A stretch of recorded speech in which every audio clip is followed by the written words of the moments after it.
It seems like the 2023 season starting wrong for Mercedes was anything but a coincidence, and the team has found out where it all went wrong. This time, it's definitely not what we'd heard in the past in terms of building the car the wrong way, as the team has leaked some information about the usage of car parts in the wind tunnels and at the simulators as well.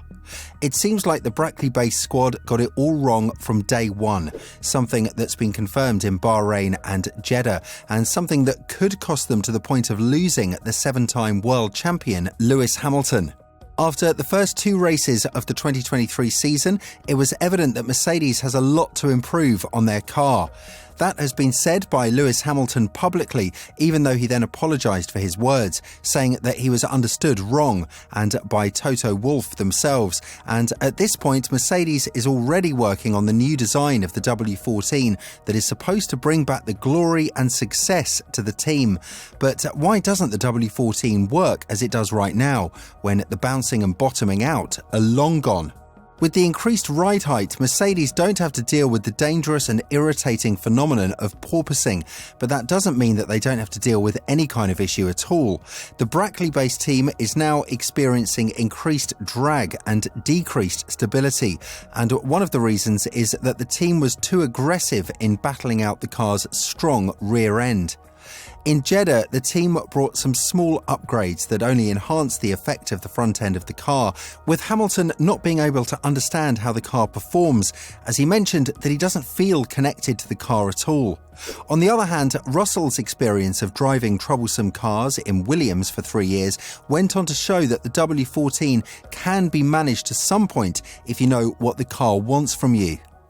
Nonetheless, Mercedes drivers weren't happy at all with what the W14 offered to them on the track, and all of the issues date back to the winter testing, when Mercedes had the most important thing to accomplish: turn the W14 into a championship-winning car. That was one of the main reasons Hamilton returned to the grid, and every F1 fan hoped that Mercedes would be in the mix in 2023, challenging Red Bull for the championship. Now the issue about the incompetence of the W14 has been revealed, and it made Wolff angry to the point of firing the engineers that were involved in designing the W14 in the first place. Wolff admitted that one of the things that the W14 did very differently compared to the W13 is the acting on the track, as the front-end biting has been much more enhanced, and that has made the car too aggressive in the low-speed corners.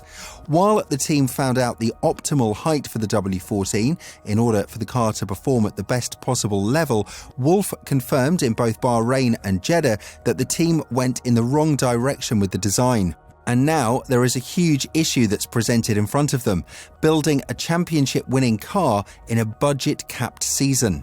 The big news here is that Mercedes used some parts in the wind tunnel that were inaccurate and went beyond the necessary perimeters. This means that if these parts were used in the wind tunnel and then installed on the simulator, the results they would provide to the drivers would be completely incorrect, and the data collected would not accurately represent the W14's true performance potential.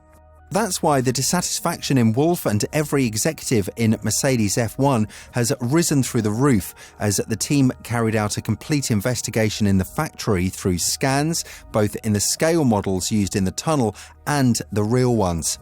The problems that they found affected the development of the W14 severely, but this is by far the only damage that this huge mistake has done for the team. The delays that were reported during the winter, as well as the earlier mentioned issues for Mercedes, turned out to be fatal for the majority of the engineers that worked for the team and were directly involved in designing the 2023 Challenger for Mercedes. Following Bahrain, Wolff stated that the team is very clear about where they want to go, and he took a cheap shot at the engineers, implying that the team is mostly their fault. While he was bashed for his words by Jordan Irvine, Ralf Schumacher believes that this is the right approach for Wolff, and in times where the team has entered full-on crisis mode, this is the only way out of the comfort zone and the only way that the team can be competitive yet again. When talking about the situation in Mercedes right now, Ralf has praised Wolff's actions, as he went on to add, Personally, I find his clearly spoken words very good.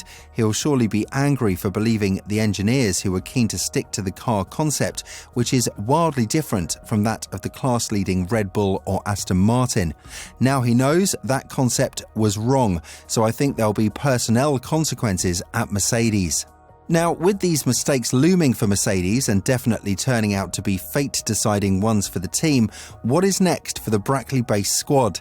According to Wolff, we can't expect Mercedes to win races in the near future, and even if the car looks completely different in 6 or 7 races, that doesn't guarantee that they'll be right on top once Hamilton and Russell get a taste of the new car. Hamilton went on to add that even if the team took out the Red Bull's side pods and mounted them on the W14, it wouldn't help them at all, but quite the contrary, it would make them much slower. That means Hamilton doesn't believe the side pod design itself will help the team win races. And we've seen a similar situation back in 2022 when Aston Martin tried to copy the side pod design of the RB18 in Barcelona, and both qualifying and race results were very poor. With these issues wreaking havoc on the W14, it's clear that Mercedes must take a drastic approach, as promised by Wolff, and build a completely new car. But in times where the sport has applied a budget cap to every team out there, restricting the amount of money that could be spent in 1 year, this will be a very tough and practically impossible mission for Mercedes. This is something that Wolff has also reflected upon, as he went on to say, "I think that it's out of the question that you change the chassis, because simply there's not enough budget in the cost cap. But changing the way the aerodynamics work and the bodywork is perfectly within the scope. Our goals? I'd like to win every race starting Sunday, but that's not realistic. The goals are that, based on the understanding that we have now, that over the next iterations of updates and learning, we can shave off a lot of performance deficit, because now we know, and now we have all taken a decision in which direction to go."